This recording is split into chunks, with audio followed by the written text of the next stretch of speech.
Hi everyone, आज हम एक और वर्कशीट के साथ आए हुए हैं जो कि डायरेक्ट और इनवर्स प्रपोर्शन के बारे में बताएगा।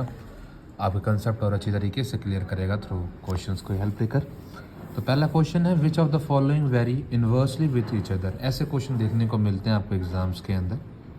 तो पहला है स्पीड एंड डिस्टेंस। हम सबको पता है स्पीड जो होता है वो डिस्टेंस अपॉन टाइम होता है।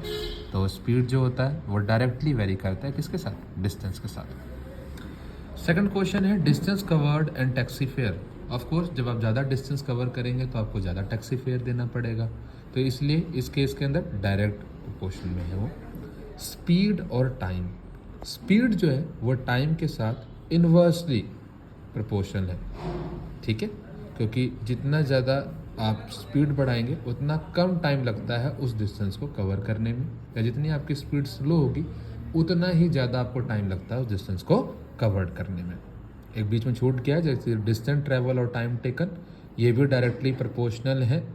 जितना ज़्यादा आप डिस्टेंस को वेरी करेंगे, यानी जितना ज़्यादा डिस्टेंस को बढ़ाएंगे उस हिसाब से टाइम बढ़ेगा, जितना कम करेंगे उस हिसाब से टाइम कम होगा। एक क्वेश्चन बहुत इंटरेस्टिंग है, एज और टीथ ऑफ अ पर्सन। इसमें हम गलती कर जाते हैं जो कि हम लिख जाते हैं कि हाँ जी डायरेक्ट प्रोपोर्शन नहीं। इसमें कई बार डायरेक्ट भी होता है, कभी इन्वर्स भी होता है। कैसे? देखिए, जब एक पर्सन बॉर्न होता है तो उसके अंदर कोई टीथ नहीं होते। जैसे जैसे टाइम बीतता रहता है, 3 साल के वक्त आसपास उसके पास 20 टीथ के नियर अबाउट जो है वो टीथ आ जाते हैं। और फिर 6 to 7 ईयर्स की एज जब वो अटेन करता है तो उस केस में दोबारा उसके टीथ क्या होते हैं? शेड ऑफ होते रहते हैं। फिर उसके परमानेंट टीथ आना शुरू हो जाते हैं। और जब एक 21 ईयर की एज के आसपास जब वो एक एडल्ट बन जाता है तो नियर अबाउट 32 टीथ होते हैं उसके माउथ में। देन अगेन एक जब वो ओल्ड एज आ जाती है तो दोबारा उसके टीथ क्या होते हैं? फॉल हो जाते हैं, शट ऑफ हो जाते हैं। तो ये क्या है? Some time directly and some time inversely vary करती है एज और टीथ ऑफ पर्सन। अगला क्वेश्चन है number of man and work done by them. अब यहाँ देखिए क्वेश्चन है number of man and work done by them. जैसी बात है, अगर 20 वर्कर हैं तो 20% मान लीजिए अगर वो एक काम का करते हैं तो 40 वर्कर लगाने पर 40% काम करेंगे, तो यानी डायरेक्टली प्रोपोर्शनल होंगे। जितने ज़्यादा आदमी उतना ज़्यादा काम। अगला है amount spend and quantity of apples. Of course अगर आप मान के चलें कि स्टैंडर्ड प्राइस 1 kg एप्पल अगर हम 100 रुपीज़ में लेते हैं लेटर सपोज, तो 2 kg के लिए हमें 200 और 3 kg के लिए हमें 300।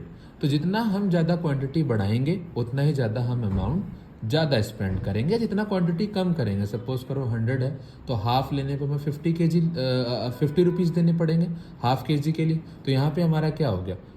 क्वांटिटी जितनी ज़्यादा हो रही है उतना ज़्यादा पैसा, जितनी क्वांटिटी कम हो रही है उतना कम पैसा।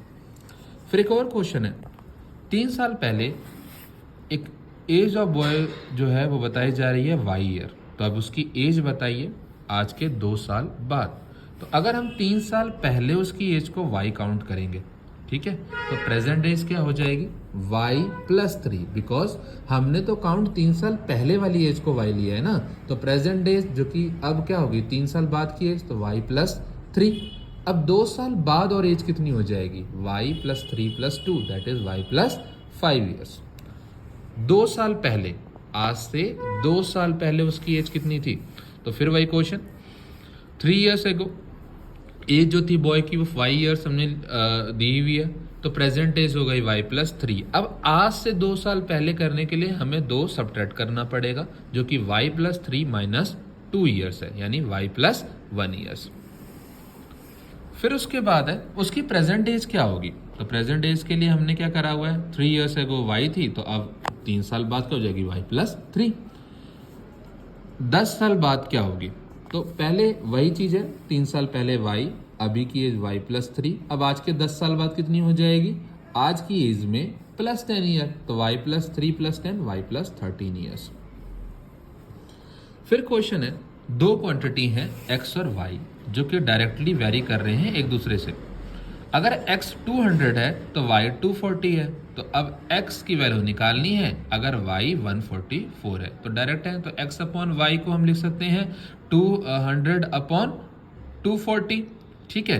अब हम इसी प्रपोर्शन का यूज़ करके निकालेंगे वैल्यू x की जब y 144 होगा। तो x upon 144 is equal to 200 upon 240, cross multiply करा तो x into 240 is equal to 200 into 144 आया। फिर x देखिए 12 के टेबल से 12 टाइम्स जो होता है वो 144 होता है और 12 टाइम होता है 240, ये हमने कैंसल आउट कर लिया। अगेन हमने देखा 21 टाइम 20 10 टाइम्स 200, वो भी कैंसल आउट हो गया। फिर 10 और 12 का प्रोडक्ट निकाल के हमारा आंसर आया 120, यानी जब y की वैल्यू 144 होगी तो x की वैल्यू कितनी होगी 120।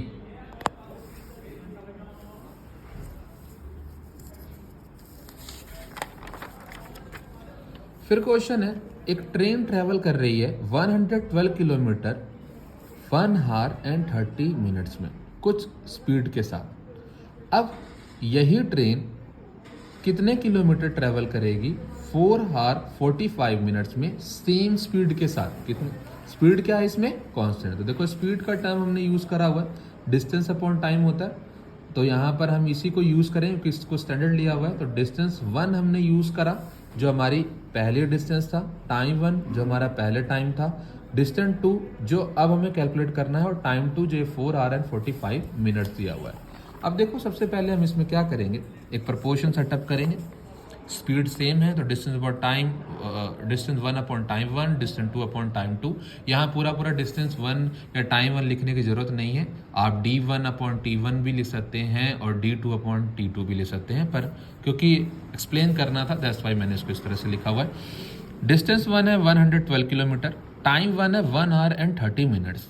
अब देखिए मिनट्स है तो हम इसको आर में चेंज कर लें, तो हमने सबसे पहले क्या करा है इसको आर में चेंज करा है, तो 30 अपॉन 60 दैट क्यों, एक घंटे में 60 मिनट होते हैं तो 30 मिनट में कितने होंगे घंटे, 30 अपॉन 60 या 30 अपॉन 60, तो 1.5 आवर आ गया। सिमिलरली 4 आवर 45 मिनट्स में भी ये यूज़ करा है, 1 आवर में 60 मिनट्स होते हैं तो 45 मिनट में कितने आवर हो गए 45 अपॉन 60, तो 4 plus 45 upon 60 hour is equal to 4 plus 3 upon 4, ये 3 अपॉन 4 आया। 15 3 टाइम्स जो होता है 45 होता है और 15 4 टाइम क्या होता है 60 होता है। तो हमने यहाँ पे क्या करा हुआ है सिंपली कैंसल आउट करा हुआ है, क्या करा हुआ है कैंसल आउट। तो यहाँ पे आप कैंसल आउट कर सकते हैं इस तरीके से, 3 अपॉन 4 भी लिख सकते हैं। तो 4 प्लस 3 अपॉन 4, अब देखिए परसेंटेज चैप्टर में भी करा होगा, 3 अपॉन 4 इंटू 100 इज 75%, तो वही हमने यहाँ करा हुआ 4.75। अगर आप 3 को 4 से डिवाइड भी करेंगे तो आंसर 0.75 आएगा। 4 प्लस 0.75 विल बी 4.75। अब हम ये वैल्यूज़ इस जो हमने ये प्रपोर्शन है इसके अंदर डालेंगे, तो देखेंगे 112 d1 है हमारा या डिस्टेंस 1, टाइम 1 1.5, ये देखिए 1.5 हमारा टाइम 1 आया था, डिस्टेंस 2 हमें निकालना है और 4.75 हमारा टाइम 2 है। क्रॉस मल्टीप्लाई हमने करा, क्रॉस मल्टीप्लाई करने के बाद 112 into 4.75, distance 2 into 1.5, distance 2, 112 into 4.75 upon 1.5। अब इसको जब हम मल्टीप्लाई करेंगे तो निबर 532 आएगा, 532 हमने लिख दिया, ये पॉइंट हटाया तो ऊपर 10 चला गया, 5320 अपॉन 15 जब आप सॉल्व करेंगे तो आंसर आएगा 354.66, और हम डिस्टेंस किलोमीटर में ही इनिशियल ले रहे थे तो इसीलिए यहाँ पे हमने किलोमीटर लगा लिया, तो डिस्टेंस 2 कितना हो गया 354.66। अब ये क्वेश्चन है कि 15 man can build a wall in 42 hours, how many workers will be required for the same work in 30 hours. अब देखिए यहाँ पर जो नंबर ऑफ आवर्स हैं और प्रोपोर्शनल इन्वर्सली होते हैं किससे, जो वर्कर वहाँ लगाए जाते हैं, जितने ज़्यादा आप मजदूर लगाएंगे उतना कम टाइम लगता है किसी भी काम को पूरा करने के लिए, और जितने ज़्यादा मजदूर उतने कम टाइम, जितना कम मजदूर उतना ज़्यादा टाइम। तो हमने ये रिलेशन यूज़ करा है, नंबर ऑफ आवर्स को हमने डिनोट करा है एच से, नंबर ऑफ वर्कर को डिनोट करा है डब्ल्यू से। अब एच जो है वो वेरी करता है इन्वर्सली डब्ल्यू से, तो एच इन्वर्सली प्रोपोर्शनल हो गया 1/W से। एच को हम इन्वर्सली कॉन्स्टेंट को जो हटाते हैं तो कॉन्स्टेंट ऑफ वेरिएशन आता है, H is equal to K upon W, K की वैल्यू हो जाती है H into W is equal to K. अब जब H 42 आवर्स है और W 15 मैन है तो हमारा आंसर आएगा 15 इंटू 42 इज 630। तो इक्वेशन ऑफ वेरिएशन क्या हो जाती है 630। अब जब H 30 है तो हमारे W की वैल्यू क्या आएगी 630 अपॉन 30। आप डिवाइड करेंगे तो सिंपली 321 जा इज 63, तो 30 21 जा इज ऑल्सो 630। तो 21 मैन या 21 वर्कर्स आपको जरूरत पड़ेगी इस काम को पूरा करने के लिए 30 घंटेज में। यहाँ पे याद रखिएगा वर्क सेम है।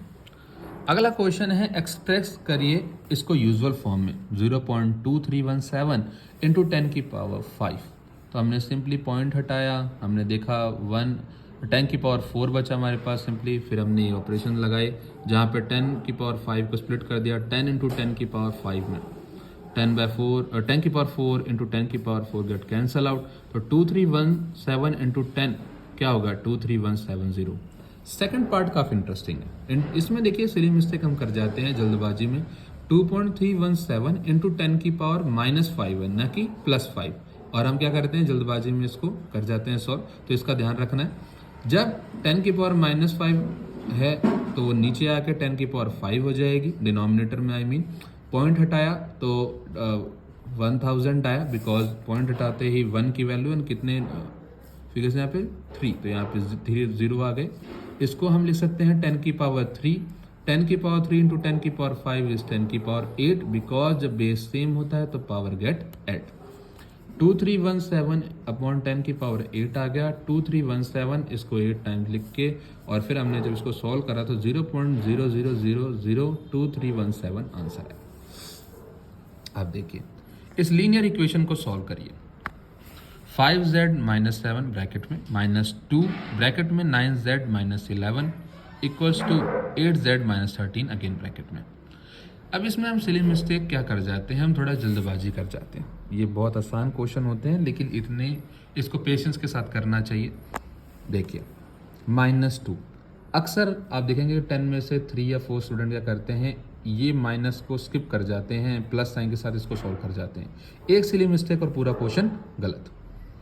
तो 5z माइनस 7 माइनस का साइन मैंने रखा हुआ है, सिंपली 2 को मल्टीप्लाई करा हुआ है। तो 2 into 9z is 18z minus 11 का 2 से मल्टीप्लाई करा तो 22 8z minus 13। 5z minus 7 minus, हमें पता है कि जब भी माइनस साइन ब्रैकेट के बाहर होता है तो अंदर के सारे साइन चेंज हो जाते हैं। यहाँ प्लस है तो ये माइनस हो जाएगा, अगेन माइनस है तो ये प्लस हो जाएगा। 8z माइनस 30, अभी हमने कुछ नहीं करा, सिंपल एक मल्टीप्लाई करके और सिर्फ वैल्यू रखी हुई। अब 5z माइनस 18z हो जाएगा माइनस 13z, क्योंकि ये प्लस है एंड ये माइनस है, plus minus is minus and sign किसका होगा जो ग्रेटर होगा, यहाँ ग्रेटर कौन है माइनस, तो माइनस 13z। अब again minus plus again minus, लेकिन साइन किसका बड़ा है पॉजिटिव का, तो इसलिए plus 22 minus 7 is 15, 22 minus 7 is 15, 8z minus 13। अब हम जितने वेरिएबल्स हैं उनको एक तरफ ले लेंगे और इनको एक तरफ, 15 के साथ प्लस 13 हो जाएगा 28, जबकि 8z के साथ प्लस 13z हो जाएगा 21z। z की वैल्यू आ जाएगी 28 अपॉन 21। 7 के टेबल में आपको पता है 7 4 टाइम इज 28, 7 3 टाइम इज 21, तो आंसर आया 4/3। आगे देखते हैं 2x प्लस 6 माइनस 2 ब्रैकेट में minus 2x plus 11 minus 3x। यहाँ देखिए सिंपली वही चीज़ 2x plus 6 minus 2 times is 4x। देखिए साइन यहाँ माइनस का है, क्यों, क्योंकि मैंने अभी माइनस बाहर का साइन चेंज नहीं करा है कि इसको -2 से मल्टीप्लाई करूँ।